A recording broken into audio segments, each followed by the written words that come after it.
আসসালামু আলাইকুম গাইস, আসলাম এই ডাইনামাটা সেটিং করার জন্য। এটাই মাত্রার ভিতরে পানি দেব, আর এখানে কিছু গুঁড়া আছে, গুঁড়া পালে এই জায়গায়। এখন এটা সব খোলানো হয়েছে, মাল আনতে হবে।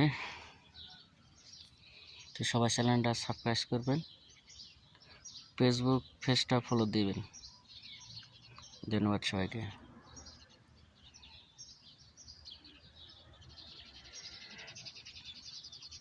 এখন মাল আনার জন্য যাইতে হবে।